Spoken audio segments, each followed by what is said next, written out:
My name is Cheryl Herrick. I'm the founder of Ponytail Racing LLC. And if you'd like to learn to define your best life and have the courage to live it, you should be listening to the More Than Corporate podcast with my good friend, Amber Furman. Welcome to the More Than Corporate podcast, where we discuss finding fulfillment, defining success, and living your best life. There's no roadmap to success, no one-size-fits-all answer to fulfillment. I believe it requires us all to be vulnerable and authentic about what we want to accomplish and have the courage to step out of our comfort zone to chase our dreams. Keep listening to hear stories from inspiring people who make it their mission to live their best life every day. Welcome back to another episode of the More Than Corporate podcast. I am so excited for this interview. We are here at the PodMax Global event, and I'm here with Cheryl Herrick. Early in her career, Cheryl found herself running a small family-owned medical device business, which grew from a break-even company to $4 million in annual sales with 85% margins in only a few years. Cheryl credits the success to a solid method for running the business. The method of the business philosophy of Dr. W. Edwards Deming, who is known as the founder of the System of Profound Knowledge. Cheryl has successfully repeated the use of this message in retail, service-based businesses, including self-development sectors, where she was the highest selling independent contractor and producer of programs, as well as product-based businesses.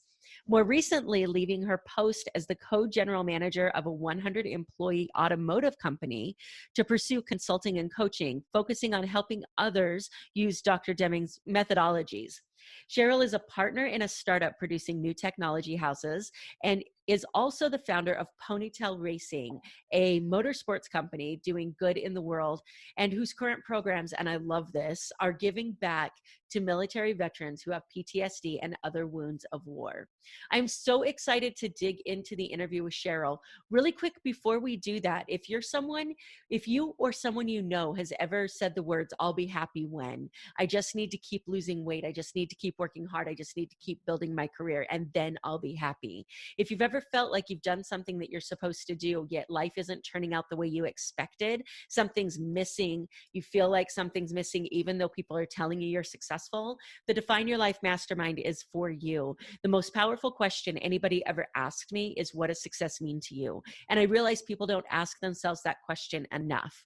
The Define Your Life Mastermind is designed to help you get clear on what success means, what a well-rounded life looks like, and what your best life feels like. Once you know that, you can build a business that fits into that life and surround yourself with people who give you the courage to step out of your comfort zone and live that vision.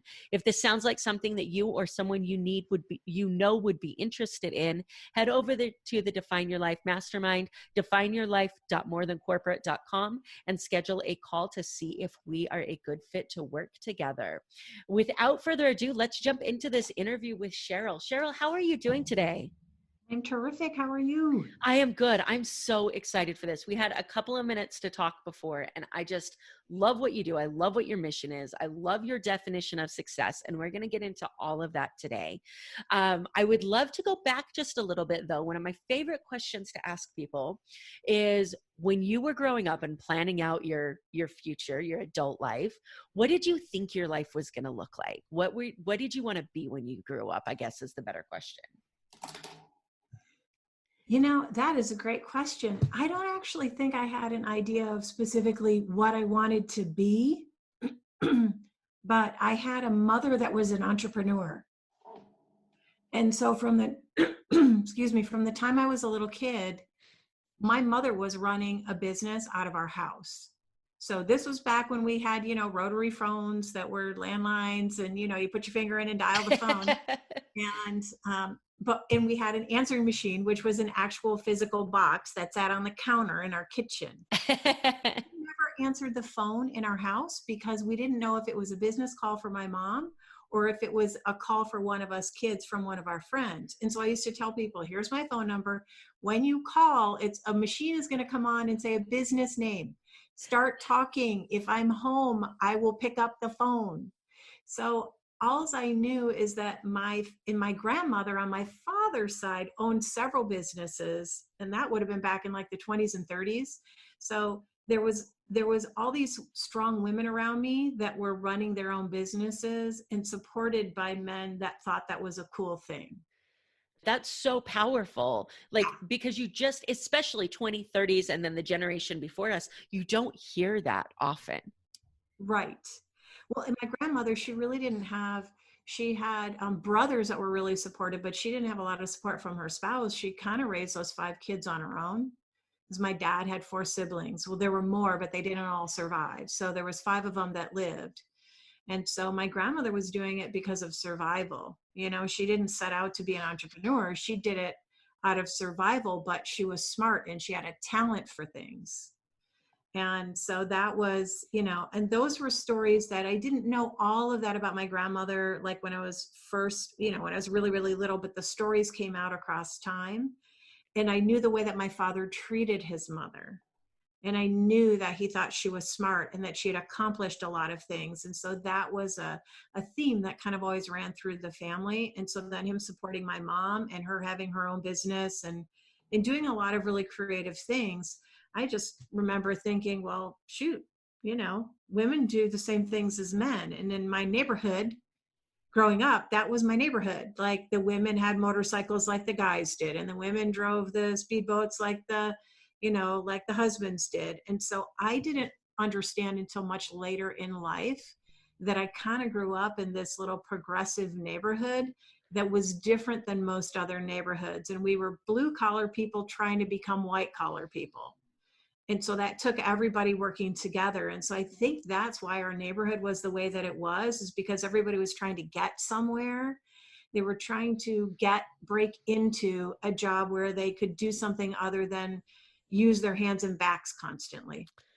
Yeah, there's so much power in what you said. And you know, the way that we are raised just impacts so much of what we think we're capable of, and the true power of not realizing until you're kind of out of that imprint age that the world isn't always like that, and that some women grow up not believing that they can do anything that they want to do, and not being surrounded by that strong influence is such a powerful place to be, because I think it brings this sense of gratitude and sense of just thankfulness that you were raised in an environment that supported you like that.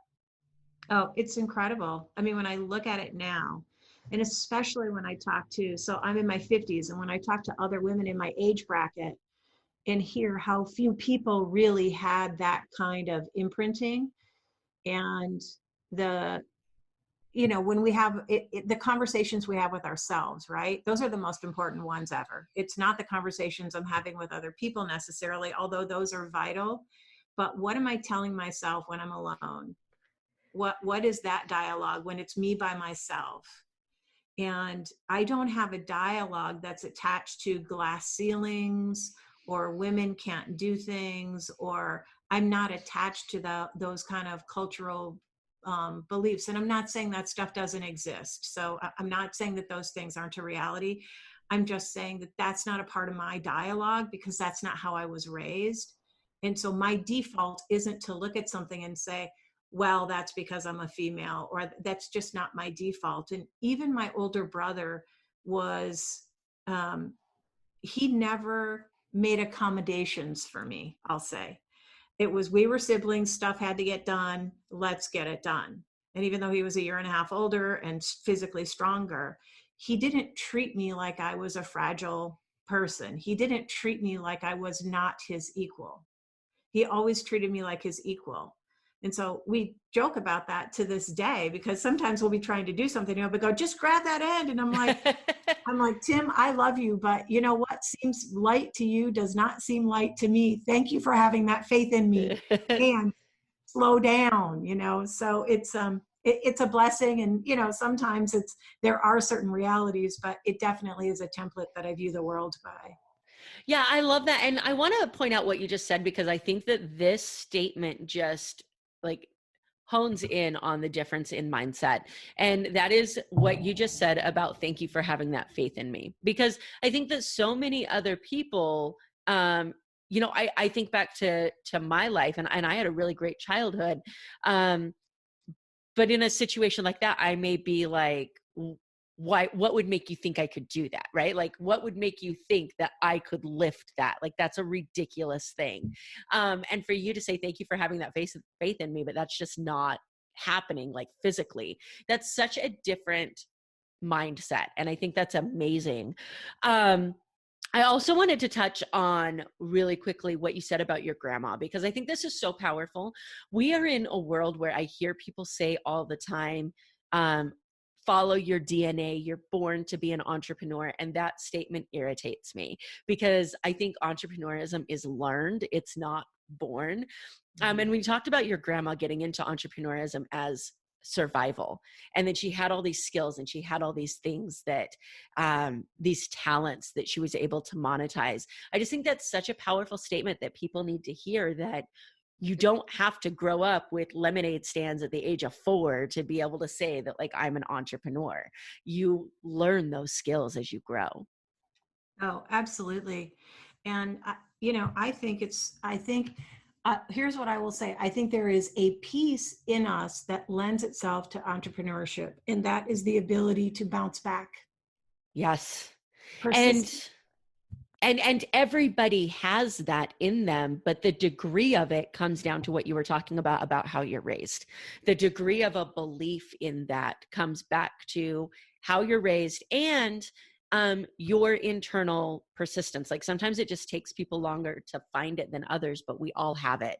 But you're 100% right. Fear of failure, fear of being judged, fear it all. And then also, like, not being able to jump back up after you get down. Like, those are the things that will kill an entrepreneur. Those are the only things that will kill an entrepreneur. You can get over everything else. Yeah. If the resilience, I think that is somewhat of a DNA thing. Yeah, I agree. I think I think every family has core values, whether they're spoken or not, whether they're defined or not. I think any adult person can look back and say, what were the, because a lot of businesses talk about core values, right? So I think as a family, we can look back and say, when I was growing up, what were my core values? What were the values in our household? And I can tell you what ours were. I grew up in a co-ed world where men and women did everything. I grew up in a world where if you wanted something, my parents used to say, if you want, you can have anything you want if you're willing to work hard enough to get it. That was a mantra in our household. And you always help the underdog. And I think that comes from my dad being a Marine. And the no man left behind kind of a thing. But that got imprinted through our entire family, is that you never step on an underdog, and you always find a way to take the underdog with you. And I think also that my grandmother and my father were kind of growing up as the underdogs. And so that was a thread that ran through our family. And so in our family, everybody had jobs. Like, my parents both worked, and they worked in the city, and we lived in the country. So from the time I was 6 years old, I was setting my alarm, getting myself up, taking myself to school. There wasn't anybody there waking me up, because my parents were trying to get somewhere and provide a different lifestyle for their family. And so my brother and I had jobs, and it was a serious thing, like the cooking, the cleaning, the mowing the lawn, the, shoveling driveways. Like, I did not babysit as a kid growing up. That was not a part of my entrepreneurial journey. But I did go around, knock on doors of my neighbors and say, hey, do you want me to shovel your driveway for $20? You want me to mow your lawn this summer? You need me to come pull weeds in your yard? And so I knew who I was and who I wasn't. And I wasn't a babysitter. Like, nothing wrong with it. I just wasn't good with kids. So I think this may be one of the places that we connect the most, because I love your energy, and you are a strong and influential woman, but I don't necessarily see you as the nurturing type of, like, let me take care of kids. Like, I'm sure you are a very caring individual, but, like, kids drive me nuts, and I'm like, I can't do you right now. Like, you need to go. I joke around a lot about how I have 2 kids, and I adore my kids. They're my favorite people to be around, but I can't be that much bothered otherwise. Like, but I think my kids are the coolest people on the planet. Of course, I mean, because they probably are, but. but I used to joke all the time. I was like, oh, please, universe, do not give me like tepid, like really tepid, super chill, laid back, not willing to do anything kids, because I'll kill them. Yeah, so it's interesting because I'm looking at your amazing bio and thinking about your world or your role in this coaching and consulting world, and we kind of talk about this all the time as the roles that people have to show up in. Like some people need the nurturing role, some people need like a hard ass coach, and I always tell people like, look, we're going to attract different people, but if you need the nurturing type of coach, I am not your girl. Like, I'm sorry. Like, I will tell you what you're doing wrong. I will help you. Yes. And I'm that way with my clients too. I'm like, come on, like, let's be real. So I love that. I want to dig in really quickly because I'm really intrigued by this. You talk in your bio about this business philosophy. Yes. What is, in a nutshell, that philosophy, and how has that impacted your life?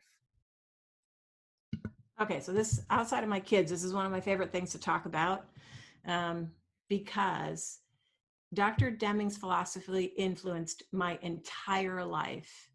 Once I got a hold of his theory. So Dr. Deming was an American statistician that the United States government sent to Japan after the World War to help them rebuild. When he went over there, he started teaching everyone in Japan this business philosophy that he was honing way back in the late, this would have been what, 40s and 50s. He was honing it. So he started teaching people over there how to do it. And he said, if you will listen to what I say and do what I tell you and embrace this theory, you will have the world screaming for mercy. Well, do we think that Japan happens to be a corporate and business powerhouse these days for how small of an island it is? I think everyone would agree. So what his business philosophy is based on is the system of profound knowledge. And I'll try and see if I can get it in as few words as possible to keep it clean for people to understand. So what he believes is everything is a system. Everything in the universe is a system. And the way that I explain it to people is I'm Cheryl and I'm a system. And then inside of me, I have these other systems: respiratory system, cardiovascular system, waste management system. So there's the bigger system, and then there's a bunch of subsystems. The world is organized in the same way. Government is a system, or a business is a system, right? So our business is a system, and inside of it, it has all these different subsystems in it. It's got an accounting system, and it's got a marketing system and a sales system and a delivery system. It has all of those things, and it's all interdependent. And we have to understand that it's all interdependent and how it's interdependent. And if we can understand that, then the system that he talks about is you have to understand psychology. You have to understand that things are a system. You have to have an appreciation for variation, because there's always variation in the world. But the question is, what does the variation mean? And there are statistical tools to know that. And then the last component is epistemology, which is simply having a theory of knowledge. You have a theory, you test it out, either it works or it doesn't work. So it's really those four components: appreciation for a system, understanding variation, epistemology, the theory of knowledge, and then psychology of people and psychology of groups. And he says that you don't have to be a master in any of them in order to succeed using it.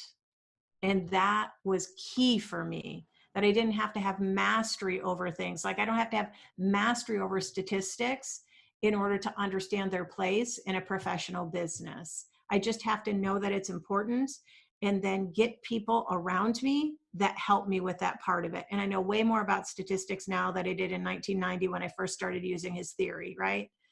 And so it's very humanistic, his theory, because he talks about that the system is really what produces the results.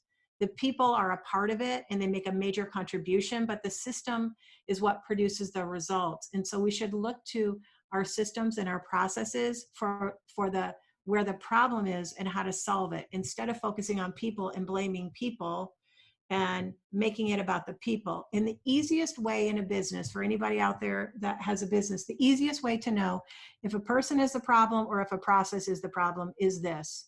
If different people keep doing that job, but the problem stays the same, the people aren't the problem. It's a bad process that needs to be rewritten. If a lot of people use that process and the same problems happen over and over and over again, it's the process, not the people. It's just that simple. And most businesses have these common problems that happen all the time. And then people get fired for something that actually wasn't their fault. It's the way that the process was rolling out. It's not a person issue, it's a process issue. But most people can't see that. And Dr. Deming has a platform that allows you to actually see your business and see where the problems are coming from. And it gives you so much control. Since we've been talking about like being able to kind of take control of your life and take control of what's meaningful to you and take control of what success means to you. And a big part of success for me means being able to serve other people. And his theory allows for a business that serves the people instead of blames them and instead of demoralizes them. It serves them and it allows them to be really empowered and have a lot of freedom in their work.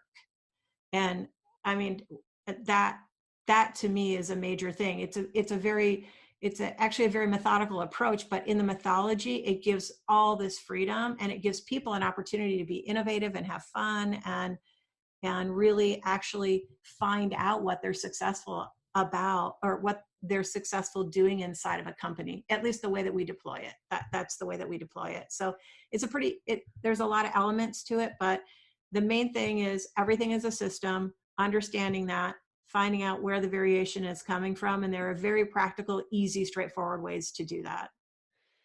So I have never heard of this before, and I just feel like my mind is blown. Like, this is so fantastic.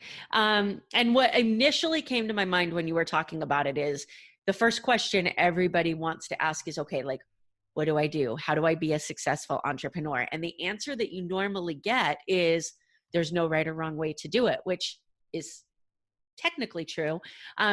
But this seems like a blueprint of how to become a successful entrepreneur. Like, in a theory, like you can deploy these however works within your business, but these are the elements that need to exist to be a successful entrepreneur. That for me, it has been the reason I'm so committed to it is that it's never not worked for me. It has never not worked for me, and it doesn't matter the industry. It's agnostic. I could come into your law practice and help you find ways that where you may be having, so we write processes in a very specific way that shows you what's the value added way to do something, and then what's the way that there's non-value added activity that's going on. Herrick, who used to work with Dr. Deming and who is one of my mentors, talks about the way that non-value added activity shows up. And that's kind of one of his major contributions that he's made to how we deploy Deming's work, other than he's a statistical genius, which is fantastic. But being able to see it. And for me, being able to make visible, oh, these are all the ways that we're engaging in a bunch of non-value added activity. And all that non-value added activity that's happening, that's where all the profit's going. That's literally where all the profit is going. It's going right out the door. And if we can recapture that profit back, it's unburdened profit. So it goes directly to the bottom line, unburdened with anything else, because your customers are only paying for the thing that they want, the value added activity. They're not paying for the non-value added activity, but that activity has to be absorbed somewhere. So it comes out of profits, because you can't charge your customers for that, because that's not what they bought. They didn't buy that. And so so the way that we do it, by making it obvious and visible and easy, and that anybody in the company can see it, and anybody in the company can make changes and find problems and solve it and come up with innovative solutions. I mean, that automotive company, we had a guy, so we employed a lot of people at that company that came through the criminal justice system, right? Because they're all felony offenders, and everybody says, clean up your act and get your life together, but then nobody will hire them because they have a record. Dude, preach, lady, preach. Believe me, For us, that is not an obstacle as long as you're honest about it. Just tell us up front. If there is anything that means you're going to be a safety hazard to anyone else in the company, we can't hire you because we have to keep everybody safe. But if it's something else that doesn't create a safety hazard, you're welcome in our doors. You're welcome to come get a job with us if you're honest about it up front. So we had this guy, Chris, he had this idea to make an innovation in a process that was taking us 5 minutes per part. And it doesn't really matter if you just understand it's a production line. So you're selling time. You're just selling time. So the less time it takes to do something, the more money you make.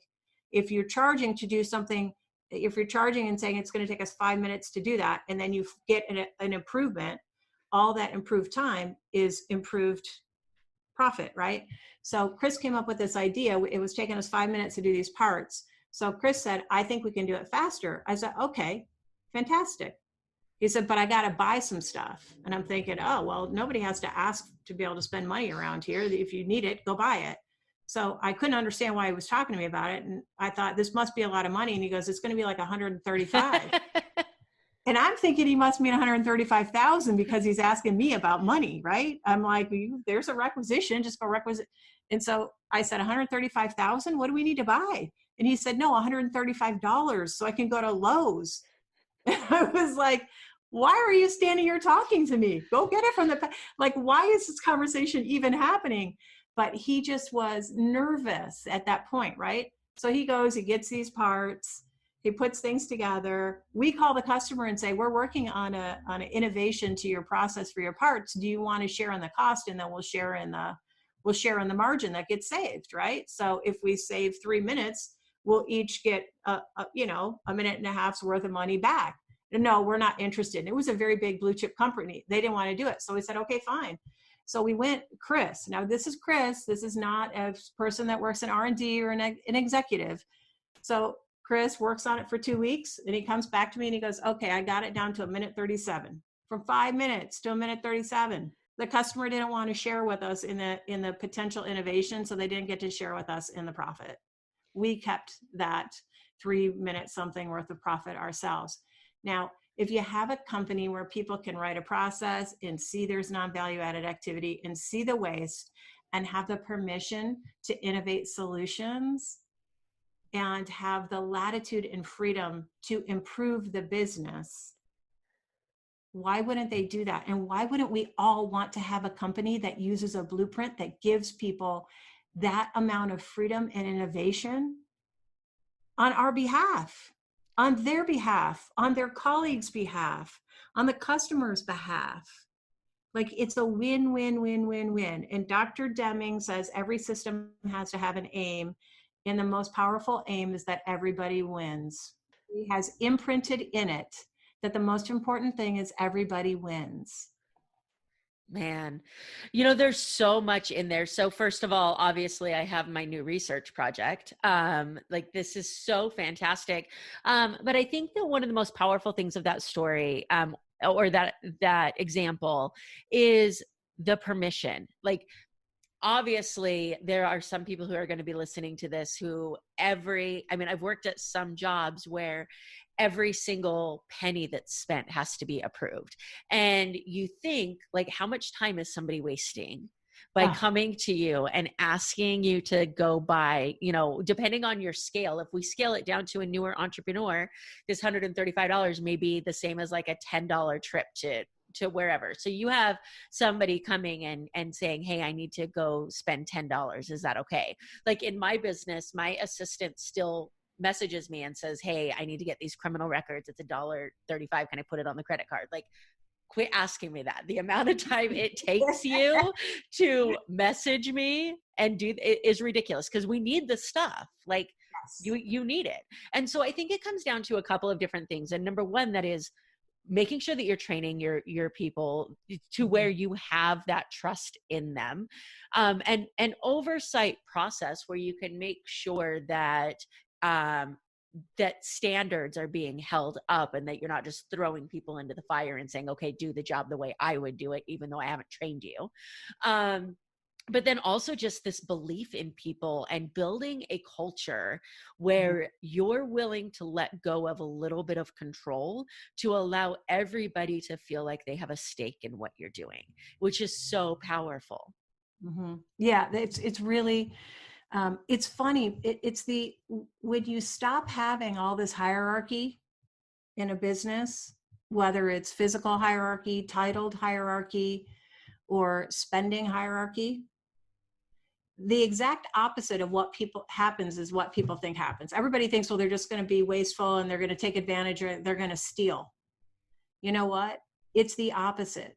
The reason Chris came to me is he took really seriously that he was spending somebody else's money, and he was on his honor. I love He it. was on his honor about how he was spending money. So if you take all of that hierarchy, now you don't just take it away and it's not just a free for all. We're very disciplined in how we run a business, and everybody goes through 80 hours of Deming training. Everybody. And it's the same training. And it's the same training that we would give to C-suite people at a major corporation. There's one training, and it doesn't matter who you are in this planet. That's the training we do. That's it. That's just the training we do on Deming. And so it's not, even in our training, we're not hierarchical about it. We have production people and executives and the guy that did our landscaping. We invited him to come take our training, because if he gets better at doing his job, it reduces costs. Any supplier that wants to come, we always do that. I mean, we're involved in a startup right now, and I'm doing what every new entrepreneur is doing right now. We're trying to put all the pieces together, and it's a different industry, and so we're on a learning slope ourselves about some of the technical aspects of it, which is exciting and also scary and frustrating. So my heart is with anybody who's starting something new, because this is a strange time. It was a strange time to be launching a startup. And we were like right at the tipping point, and then everything with COVID got shut down. So we shut down for about 5 weeks, and now it's just a core of a few of us that are continuing to work, because the project still needs to move forward. And so I really have a feel for anyone who is doing a startup or fighting all of those battles and slaying all of those dragons. And I'll go back to the persistence piece. It's just, so much the difference between success and failure is holding on until you get over that. You just have to get over that crest. And that medical device company, the very first one, that's where I learned it. That's where I learned it, because my husband came home and said, I don't want to do it anymore. And I'm standing there with a toddler on each hip, and he doesn't want to do it anymore.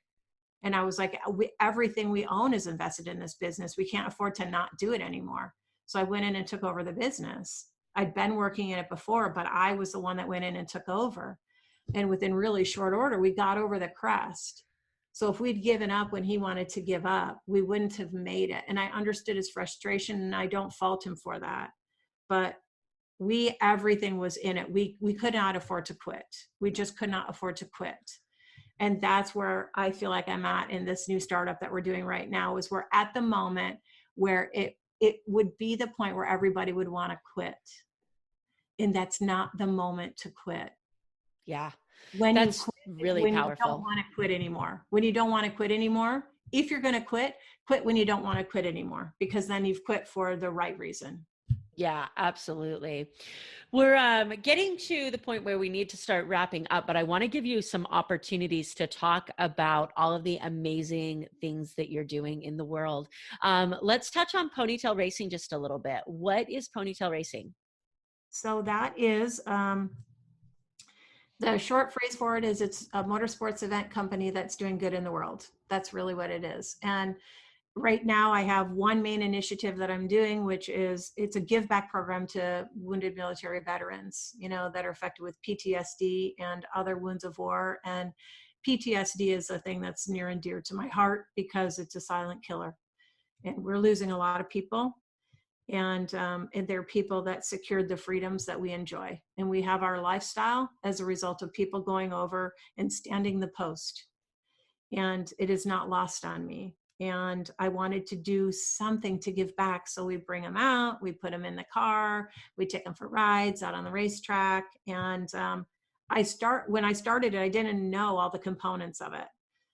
I just thought I had given some veterans rides at a fundraiser and they had really emotional reactions like crying and stuff like that. And so I finally asked one of them what's going on. And he said, I don't know, my brain hasn't felt this good in 30 years since before the war. And then it kept happening over and over. And so I got together with some friends of mine who I was just talking about something I wanted to do. And the Spark Joy Foundation came on board and funded the program. And so they provide the funding, and they're amazing people, amazing. Their whole thing is they just want to drop a pebble in a pond and see the ripples go out. And so again, because a big part of what I'm defined by is trying to be of service to other people, the Spark Joy Foundation they're close personal friends of mine, but they also are people that just want to do good things in the world. And when they came on board, it changed everything for all of us. And the veterans are just amazing people. And we didn't want to be like a one and done or hit it and quit it kind of a thing. We wanted to have it be repeating so that they would come out of the house and draw them out of their isolation so that they could come and spend time with us. And I mean, it's just, this stuff makes me want to cry. They're just our veterans are just, and active duty, they're such amazing, amazing people. And so we just get to have a great time with them and allow them to bond and connect with each other, which is a part of the magic. Yeah, I was just about to tell you that I've never cried on a podcast interview, and I wasn't about to let you be the first one. But man, that's touching, like so much, because I used to be involved with an organization called Horses for Heroes that was very similar in the fact that you bring out individuals and you give them something else to focus on, right? Yes. So like everything that you've talked about today in relation to people, your company, the auto company, building or giving a place for felons to recover their life, like making sure that that's not a disqualifying thing for them, making sure that veterans that have given so much can get something back. And like sometimes when it comes to both of those categories of people, it's just having somebody believe in them again that allows 100%. them to turn their life around. It's somebody showing them what life felt like because they forgot, that gives them that spark to keep going. And like I have goosebumps listening to you talk about this. Like this is so freaking amazing. It has been, honestly, it's been, outside of my children, it's the greatest thing I've ever done in my life. It really is. The veteran program, it's just simply the greatest thing I've ever spent any time doing. And you know, I hope that I get to continue to do it for a very long time into the future, because it just means everything to me. Yeah, I mean, I could talk to you about this forever. Unfortunately, we don't have that amount of time forever to be on a podcast. So I want to start to wrap. What's that? Thank you for having me. This has been wonderful. Absolutely. And I'm sure this will not be the only time. Let's start to wrap up. I want to ask you if you had, and I know this is a hard question to answer, but if you had kind of one piece of advice that you wish you could get out to new entrepreneurs, what would that be? That they have to develop a method to use to run their business, because the methods are everything. Having a goal and having a dream and having a wish without having a method to get there, that's where the rubber hits the road. And that's why I'm passionate about Deming and about the operation side of business, because methods are everything. Yeah, I absolutely love that. My business coach tells me all the time that hope's not a strategy. So I'll be like, is this possible?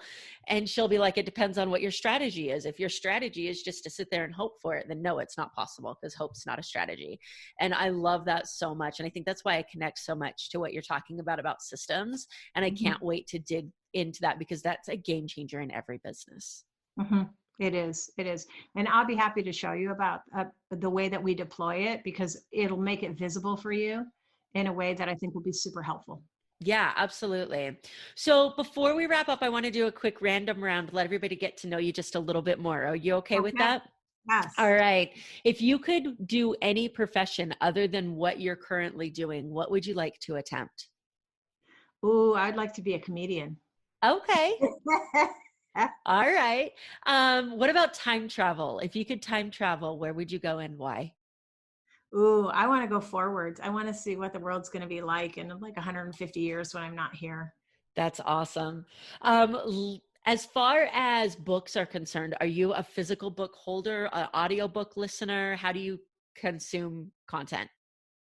I consume it in all the ways, but my favorite is a paper book. Like I still like to have a physical book, but I will say I'm really getting into the audio stuff because I can do that while I'm doing other things. So, but still, I'm still old school. I want to write. I want to highlight in my book. Yeah, I am definitely a highlighter, like multicolor highlighter to the point where it might be an obsession. Yes. As far as resources is concerned, is there a book that you've recommended in the entrepreneurial world? Is there a resource that you've relied on to kind of get you through either the mindset hurdles or the actual procedure hurdles of running a business? Yeah, there's actually three. There's three books that I would say are, for me, they're the foundation for me at this point in my life. Two books by Dr. Deming, not books about him, but his books, Out of the Crisis and The New Economics. And then personal mindset stuff is the book, The Science of Getting Rich by Wallace Wattles. I love that book. I read it all the time. I have a personal mastermind group that I do with just a core group of people.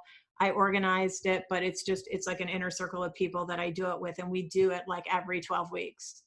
I love it. Yeah. And then my purely selfish question, because I'm a music nerd and I always have to figure out what new stuff I can listen to. What is your pump up song? What do you listen to that you just can't have a bad day? Okay, well, there's two. It depends. So if I just want to be like funny, silly, goofy, it's Boogie Shoes by Casey and the Sunshine Band. Okay. And that's actually my alarm on my phone. So I wake up to Boogie Shoes. And then if I want to go hard charging, it's AC/DC's Rock and Roll Ain't Noise Pollution. I love it. So I never tell people this before I ask this question because it always alters their answers, but I have a More Than Corporate playlist on Spotify, and every guest that has answered that question, it goes into this playlist, and it is like my motivation, like playlist that I share with my community. And so I tell people that and they're like, wait, I need to change my answers. I'm like, nope. It's done. Oh, I don't Sorry. need to change my answers. I own it 100%. I'm all about it. No, I love it. Okay. And then lastly, where can people connect with you if they want to reach out to you about your foundation, if they want to learn more about what you do, if they want to learn more about this fantastic method, or if they just want to connect with an amazing human being? What's the best way for them to reach out to you? So I have my website, ponytailracing.com, which has, all kinds of stuff on it. And then for the coaching, if they specifically want information about coaching, it's ptrcoaching.com. So it's like Ponytail Racing, just abbreviated, but it's people, theory, and results is what the PTR stands for on that one. So yeah, either ptrcoaching.com or ponytailracing.com. I love it. Well, Cheryl, thank you so much for coming on the show. This has been so fantastic. And like I said, I feel like we could do like a series of interviews and not finish tapping into all the knowledge that you have. So thank you for sharing what you've shared with the audience today. Oh, thank you so much for having me. It's been a delight. Thank you so much for tuning into this episode of the show. I hope that something that was said resonated with you or provided value to you in one way or another. I'd love to hear more about your thoughts on the show. You can reach out to me on Facebook or Instagram at Amber Furman. Also, I've created a Facebook community for followers of the show to interact with me and other members of the community. You can find that on Facebook at More Than Corporate. So go ahead and join that group if you'd like to stay up to date on podcast happenings and meet some really cool people. Again, thanks so much for tuning in.